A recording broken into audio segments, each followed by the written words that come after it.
अस्सलामु अलैकुम वरहमतुल्लाहि वबरकातुह। उम्मीद करता हूँ कि आप सब खैरियत से होंगे।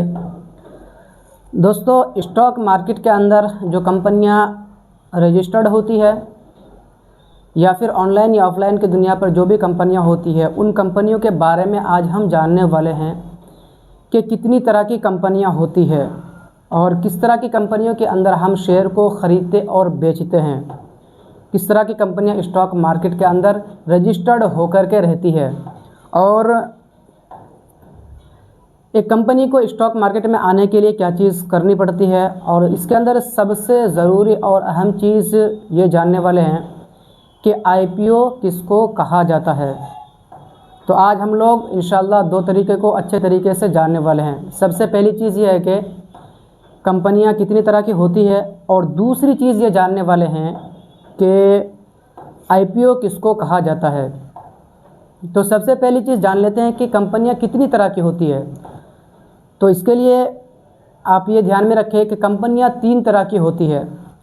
सबसे पहली कंपनी को 1% कंपनी कहा जाता है और दूसरी कंपनी को प्राइवेट कंपनी और तीसरी कंपनी वो होती है जिसको पब्लिक कंपनी कहा जाता है। 1% कंपनी किसको कहते हैं? 1% कंपनी उस कंपनी को कहा जाता है जिसके अंदर मालिक सिर्फ एक ही होता है।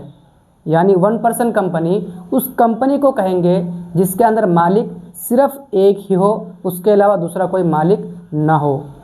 दूसरी कंपनी प्राइवेट कंपनी होती है। प्राइवेट कंपनी के अंदर 1 से लेकर के 6 मालिक होता है, यानी 6 जिम्मेदार होते हैं जो उस प्राइवेट कंपनी को चलाते हैं।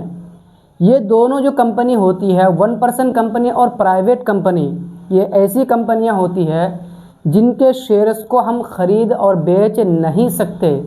ये पूरे कंपनी का खुद ही मालिक होते हैं। हम न इसके अंदर ख़रीदो फरोख्त कर सकते हैं, कुछ भी नहीं कर सकते। और ये कंपनियां स्टॉक मार्केट के अंदर लिस्ट होकर के भी नहीं रहती है। ये कंपनियां ऐसी होती है जिनके मालिक ये खुद ही होते हैं, इनके शेयर कोई दूसरा ख़रीद बेच नहीं सकता। तीसरी कंपनी भी प्राइवेट कंपनी होती है। तीसरी कंपनी को पब्लिक कंपनी कहते हैं, लेकिन ये पब्लिक कंपनी पहले प्राइवेट कंपनी होकर के रहती है। अब ये पब्लिक कंपनी के अंदर कम से कम 6 से 7 मालिक होते हैं और ज़्यादा से ज़्यादा कितने भी मालिक हो सकते हैं, इसकी कोई लिमिट नहीं है, कोई हद नहीं है। तो तीसरी कंपनी ये पब्लिक कंपनी को कहते हैं। ये तीसरी कंपनी पहले प्राइवेट कंपनी होती है, प्राइवेट कंपनी रहती है। इसके अंदर असल में होता ही है कि जब ये कंपनी बहुत अच्छा तरीके से तरक्की कर रही होती है, बहुत अच्छे तरीके से ग्रो कर रही होती है और इसके ज़्यादा से ज़्यादा सामान सेल हो रहे होते हैं और ये कंपनी के मालिक ये सोचते हैं कि हमें इस कंपनी को और फैलाना चाहिए दूसरे शहरों में, बड़े बड़े मुल्कों में, ताकि इसके सेल्स ज़्यादा हो सके, हमारा सामान ज़्यादा से ज़्यादा बिके और हमें इसके अंदर प्रॉफिट ज़्यादा से ज़्यादा हो सके। इस वजह से ये प्राइवेट कंपनी पब्लिक कंपनी के अंदर होती है। अब ये प्राइवेट कंपनी पब्लिक कंपनी के अंदर कैसे होती है? तो इसके लिए अब जैसे ये कंपनी मिसाल के तौर पर 50 करोड़ की है, अब ये अपने कंपनी को दूसरे शहरों में फैलाना चाहते हैं। यानी कंपनी का मालिक, जितने भी कंपनी के मालिक हैं, ये अपनी कंपनी को दूसरे शहरों में फैलाना चाहते हैं। तो इसके लिए सबसे पहले ये लोग क्या करते हैं, आईपीओ लेकर के आते हैं। यानी अगर इनको स्टॉक मार्केट के अंदर लिस्ट करना हो तो ये आईपीओ लेकर के आते हैं।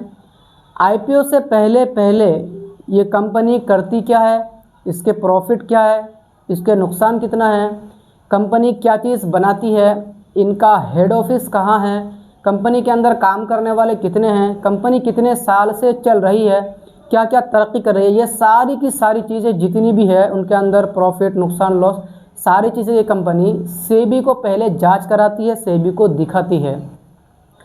सेबी के बारे में पता होगा आपको कि सेबी ये सरकार की तरफ से एक इदारा है जिसको स्टॉक मार्केट के ऊपर नज़र रखने के लिए बनाया गया है, ताकि लोगों से कोई धोखाधड़ी ना हो सके, कोई फ्रॉड काम ना हो सके और कोई भी गलत चीज़ ना हो सके, जिसकी वजह से इस सेबी को एक डिपार्टमेंट है जिसको बिठाया गया है और सरकार की तरफ से इसको ऑपरेट किया जाता है, सरकार की तरफ से इसको चलाया जाता है और हर वक्त इसके ऊपर सरकार की नज़र रहती है। तो जब वो प्राइवेट कंपनी पब्लिक कंपनी के अंदर होना चाहती है, यानी स्टॉक मार्केट के अंदर आना चाहती है, तो स्टॉक मार्केट में आने से पहले पहले उस प्राइवेट कंपनी को अपनी सारी चीज़ें सेबी को जाकर के दिखाना पड़ता है, चेक कराना पड़ता है। उसके बाद जो जो शर्तें हैं, सारी शर्तें जब पूरी हो जाती है, उसके बाद सेबी उसको इजाज़त देती है।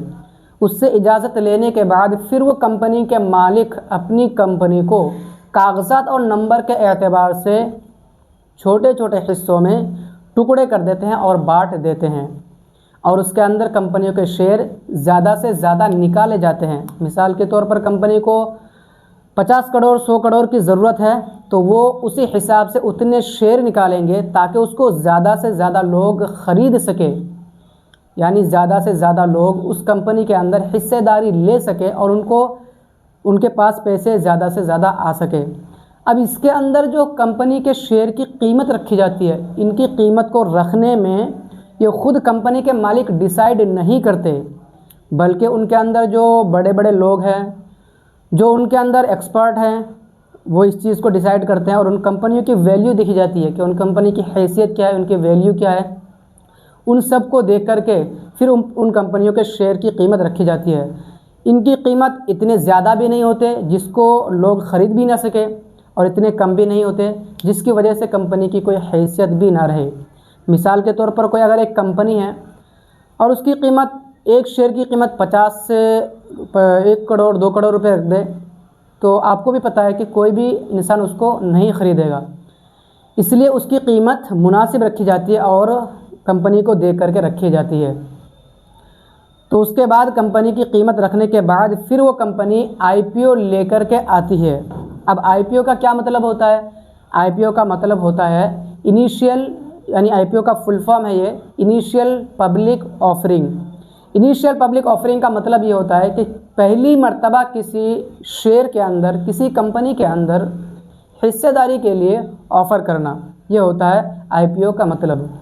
अब आईपीओ के अंदर होता ये है कि कंपनी जब पहली मर्तबा स्टॉक मार्केट के अंदर लिस्ट होती है, तो लिस्ट होने से पहले पहले अपनी कंपनी के शेयर्स को एक बंडल की शक्ल में, जिसके अंदर 50 से 100 शेयर होते हैं लगभग तकरीबन, उन बंडल की शक्ल में 50 से 100 शेयरों को जोड़ दिया जाता है, रख दिया जाता है, और फिर उन बंडलों को पहले बेचा जाता है। उसी को क्या कहते हैं? आईपीओ।